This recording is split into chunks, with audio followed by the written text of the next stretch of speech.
In this video, I'll show you how to change the tip over here of your Apple Pencil Pro. And I'll also try to put the tip of another Apple Pencil, this is the Apple Pencil USB-C, to it to see if it's compatible. So how do you change it? Well, it's very easy, okay? This is the tip, you're gonna take it, you're gonna hold the pencil like this, and with 2 fingers, you're gonna rotate the tip counterclockwise, so like this. Okay, rotate it because it's screwed in.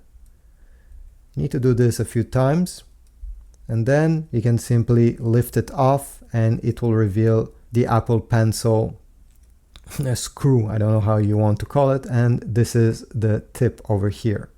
Now if you want to put a new one, and let me remove this one from my Apple Pencil USB Type-C, you simply have to align them, push it, and you need to be gentle, okay? You don't need to do any kind of, you don't need to apply any excessive force, because then you can break stuff.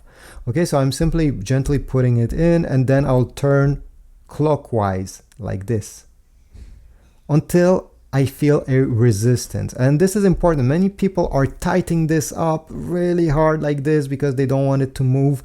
Don't do that. You risk damaging your Apple Pencil if you do this. Simply turn it normally until you feel that it stops, and then that's all. Don't need to put any more pressure. So this is it. If you want to replace your tips, I'll put links on Amazon towards brand new ones. This way you also support my channel every time you buy some of these from Amazon through my links. If not, leave a like, subscribe, and I'll see you in the next video.